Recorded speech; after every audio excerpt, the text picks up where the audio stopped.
Good evening, everyone.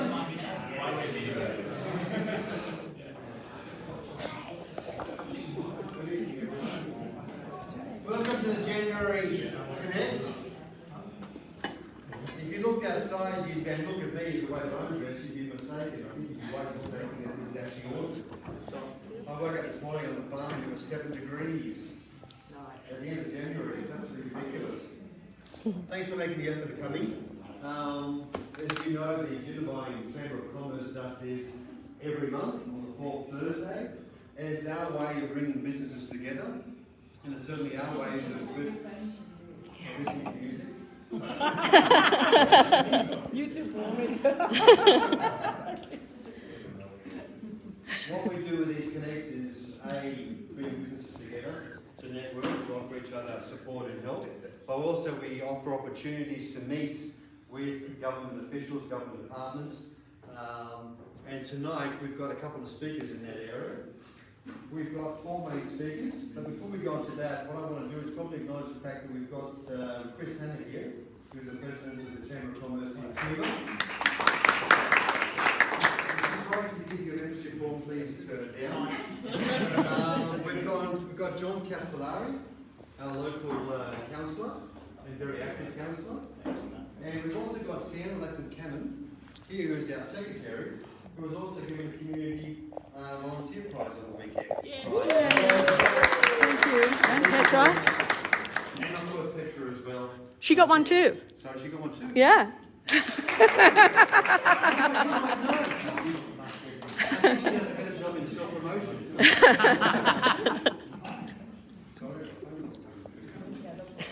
Tonight we've got Ben Burning from the Strengthening Business Bushfire Recovery and the Business Australia offering, who's going to be talking about what he can do for businesses here in Jindabyne. We've got Dean Lee from Sonogo Hydro, who's going to give us an update on Sonogo Hydro. We've got Ken Stan, who is right here, who's going to give some really exciting news on one of the better eateries in town. And we've got Gordon, who's going to talk to us about the trout fishing challenge, which is going so well this summer. And I may get Sarah.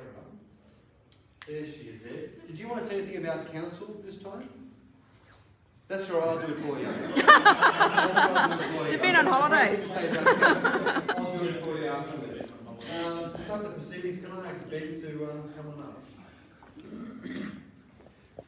up? Good evening, everyone.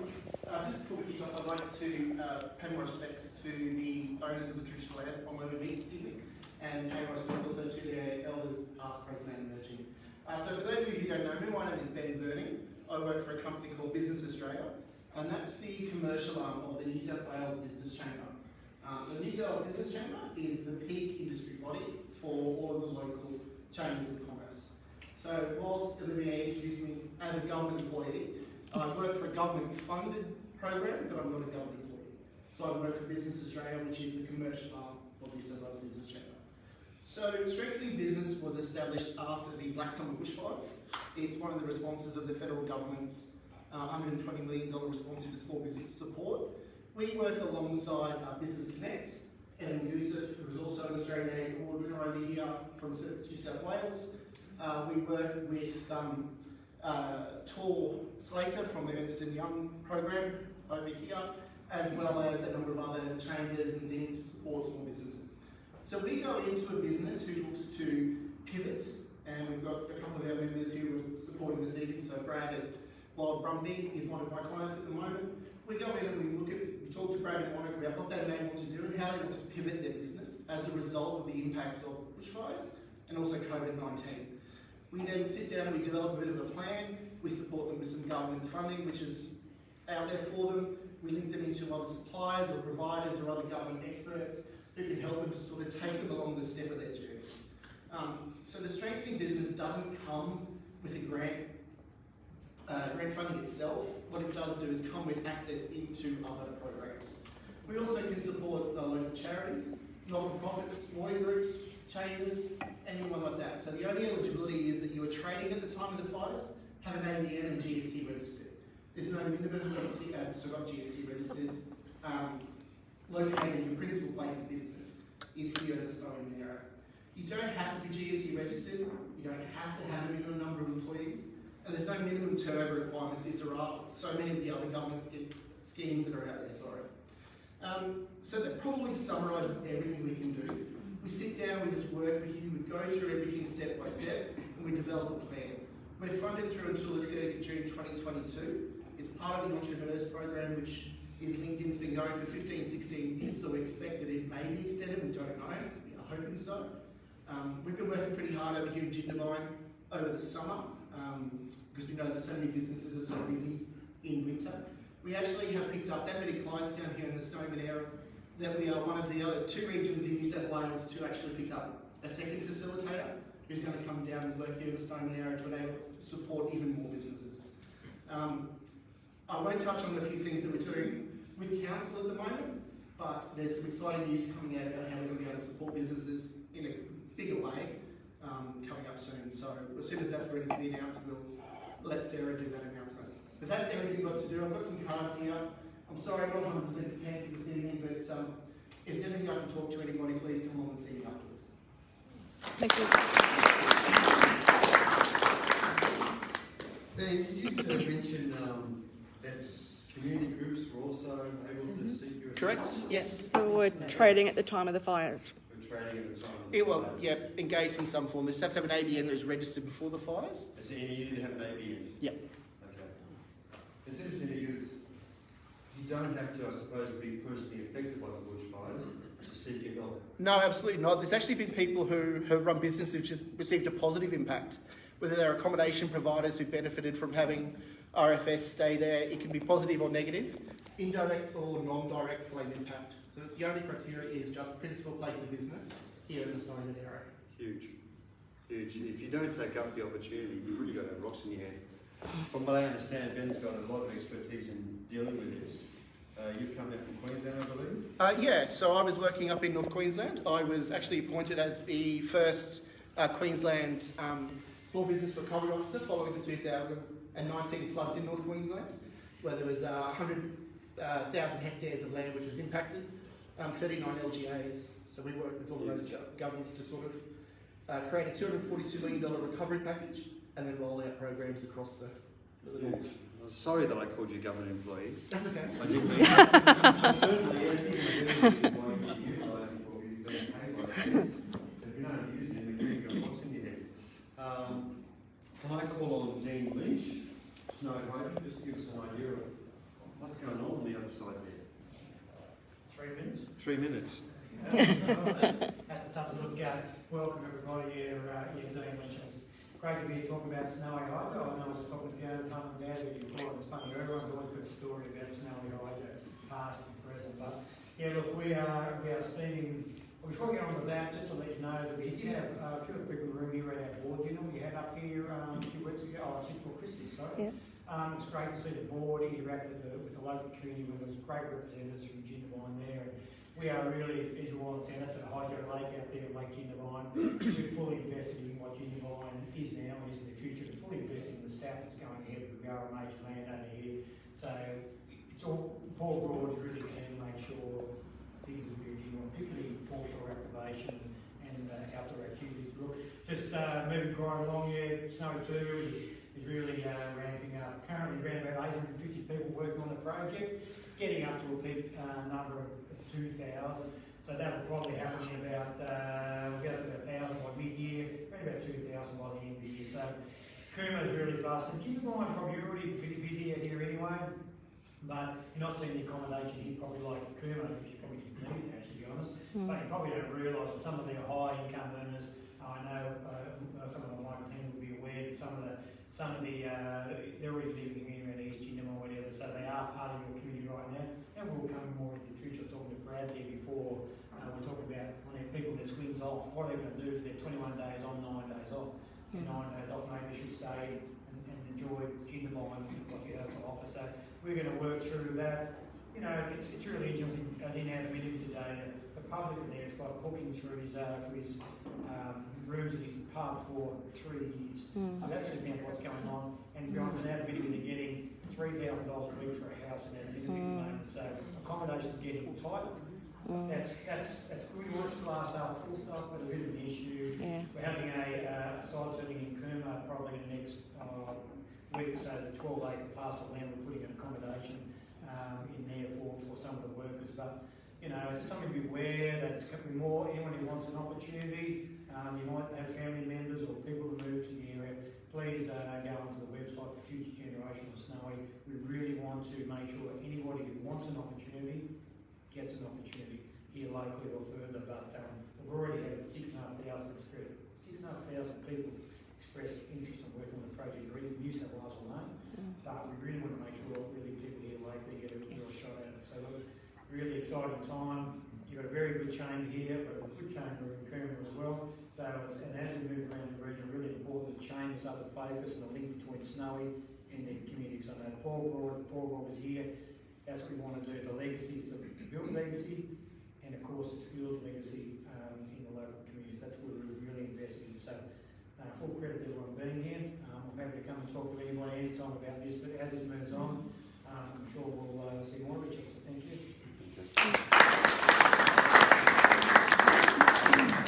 Dean touched on an important subject, which is the Strategic Innovation Precinct, SAP.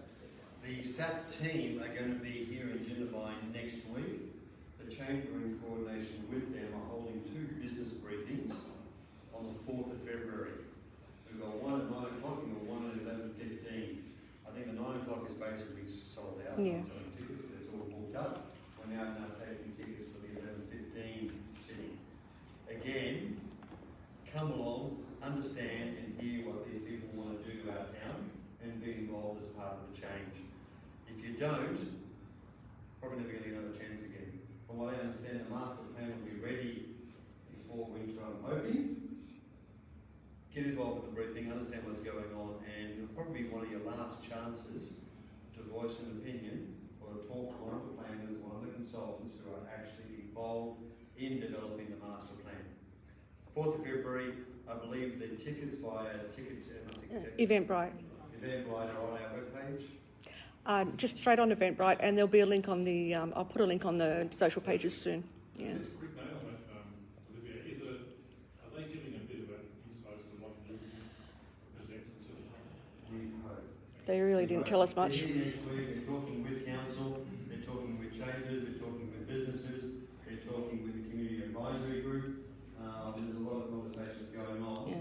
We're hoping this is probably one of the last chances before the master plan is due, which is somewhere between March and June. Yeah. So come The meeting on Tuesday is specifically for business owners. They don't want community members coming to this one. No, but what I'm saying is, will they be giving an insight as to what will be presented in March or April or something? Yeah, we'd have to ask that question on the day. Keeping their cards as they always do very closely, of course. But certainly they're coming down to give us an update. Nothing else to update other than tell us what's going to be in there. So at least give us an idea what's going to be in there. Yeah. My next speaker, can I invite Kane Stamper, who's got some pretty exciting news. Yay. Hello, everyone. Yay! There's a lot of new faces and there's a lot of new faces. So my name's Kate Stamp and this is my wife Laura, and we're the new owners of Birkin Cafe. So very fresh decision that we decided to buy in December. So for people who don't know me, I was the executive chef of Trevor Resort for the last 7 years, and with that I grew into the role. And we're local, we've just had a family, and we were baby, and we just wanted to keep Birchwood alive. And Kane's desire to work for himself is growing stronger and stronger, and he's coming home from work every day. Can we please start a business? So we just thought this was the perfect opportunity by a really successful one that we love going to. We want to keep it very similar. Okay. Bring Kane's expertise. We both met in hospitality anyway, like 15 years ago. I was a waitress, he was a chef at Yeah. Bobo. Yeah. We're bringing a bit of experience, but it's already really good business anyway. I'm loving it. So we opened the doors yesterday. So 2 days straight. 2 days ago, obviously we're new business owners, so we're going to come to these a lot more and learn all the information. And Yeah, we've never run a business. I don't even know how to pay people. I have to pay next week. Tips, anything. Yeah. I don't know if we're eligible for any local grants, but we're about to hire 2 first-year apprentices, a mature age one and a local 17-year-old girl who just left school. We're just like winging it a bit.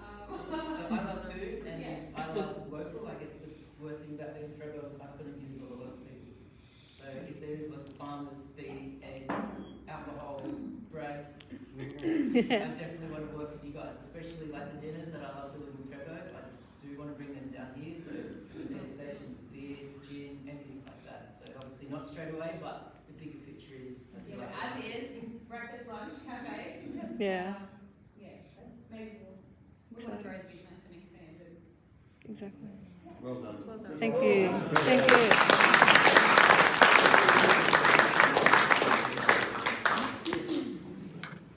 It's so good to see that a local institution is being now run, continue to be run by locals rather than being bought in. So well done, guys. Yeah. This will be brilliant. Council. Council's got some good news to be able to present to everybody. Council are currently working on a number of strategies that desperately needs community input, community support. On the 1st of February is the close-off date for the rural land use strategy. And the settlement strategy. Thank you. The settlement strategy is a little bit harder to define for Jindabyne because we're within the SFE footprint, but certainly the rural land use strategy is something that everybody should become very familiar with because that'll lead into the local environmental plan, which will probably dictate the way that we live for the next 20 years. So if you haven't already read it, if you haven't put a submission in, consider doing so.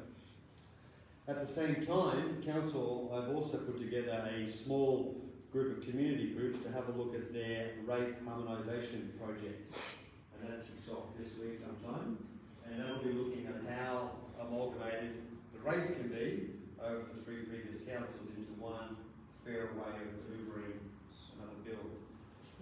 The Chamber of Commerce is putting forward a candidate. There's also a number of other community groups that are doing the same. You will probably be in contact by myself, because I'll be working with Council on this one, as to how you believe rates should be done, or how they want to do it, and get some feeding.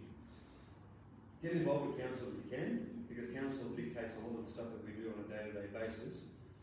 If you've got an idea, if you've got suggestions on rural strategy, on settlement strategy, or on rates, talk to our existing councillors. Can I just say a minute or two that our staff have put together a really good little briefing document for people who may want to be on that consultative group. So if you've never had anything to do with rates before or anything like that, don't be worried about that because even though it does exist within a regulatory framework, David, our Chief Strategy Officer, has put together a really clear little briefing for everyone. So when you do volunteer, you won't be then expected just to make it all up. It will be providing you with some real substantial, and even I can understand that I'm hopeless at numbers, I've got to be honest. You know? So I thought, don't be afraid to be part of that group just because it says rates. I think you'll find it's actually a very interesting area, and rates have such a big impact on everybody that it's really important, I think, that we get a really strong representation across the community on that group, because that way we've got the best chance of getting something that works for the better for everyone in the longer term. Absolutely. Did I miss anything? I don't think so. I guess now I've thought about it a bit more. We're still, so the Bushfire Local Economic Recovery Fund closed at 2 p.m. today, so a lot of people were mad and working away getting applications in for that one. So one, I guess, it's been quite political and everyone's been encouraged, so it'll be really interesting to see what sort of funding comes out of that. Also sort of quarterly reporting and things for previous bushfire grants. We are also working on something with Business Australia, so a bit of a business and recovery hub, because every other LGA has a recovery centre, except for us. So we're working on something in the Coomera, which is 7 Vale Street, just to make, I guess, all of the services a little bit more accessible to people, but knowing, of course, that we'll still be doing a lot of outreach stuff. So we're excited for what we can deliver with Business Australia under this sort of arrangement. It'll be, an interesting 12 months to see what we can sort of achieve in that space. I think. Thank you. Gordon, I can call on you to talk about the rate change. On the chief, please. Sorry, on the chief, please. Yeah, you might need that. Sorry, Hello everybody, Gordon Jenkinson here, I'm a member of the Chamber. Just to explain a little bit more about the trout shelter.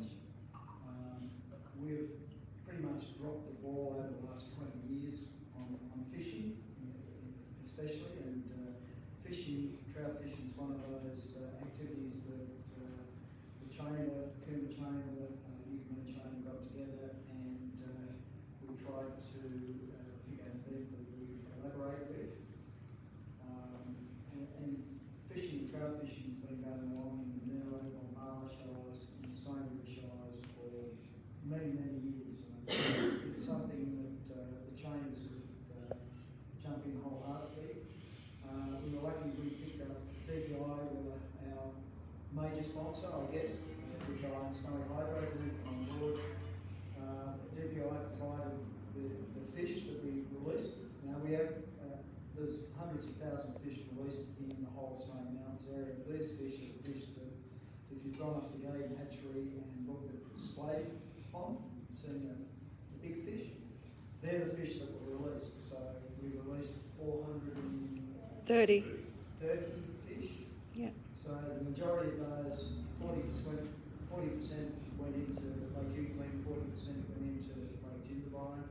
We also provided fishing for smaller compounds, so one in Bombala, one in Jindabyne, one in Coombe, and Lake Crackenback. We tried to get sponsorship for them. As I said, Dean, Snowy Hydro come on board and put in $10,000 and a couple of big prizes, 1,500 fish. Both of those were caught fairly early. The competition actually runs from October through to the end of April, so it goes pretty much in the off season, and we want to try and keep this going. Anecdotally, the numbers on the lakes, both here and Jindabyne, have been a huge increase. Now, whether that's just a COVID thing and we're getting more people down here, but certainly if you go down to the lakes or if you get up in the morning and see Jindabyne and Jindabyne anyway. I think it's been a bit quieter in Coombe, so I think there's still plenty of fish in the Coombe compound. We ended up, we're still looking for sponsorship. There's still trout out there that are not sponsored. We can sponsor them even now, but next year we're looking at trying to keep this going for next year. The largest fish that went out was about 4.5 kilos, which is about the maximum rainbow trout grow to.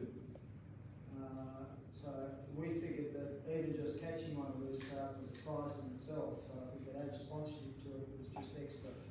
So hopefully all three chambers, we're hoping to get the rest of the chambers, the Bombala chamber and some of the other smaller chambers involved next year. And hopefully Snowy Hydro will come on board again. We had a meeting in Coombe a couple of weeks ago. One of the guys who caught 4,500 fish here in Jindabyne was a Albury fisherman, he's a member of 2 fishing clubs, and he was saying the guys down there, they hadn't heard about it. He had a little bit of a shot at Facebook. He said, you know, the demographic fish down there probably don't look at Facebook, so next year we'll look at trying to broaden it out a little bit there. But those saying they're getting, you know, lots of their members coming up here, so Albury and Canberra, those areas that are less than 2 hours drive away, 2 or 3 hours drive away, we try and target those guys.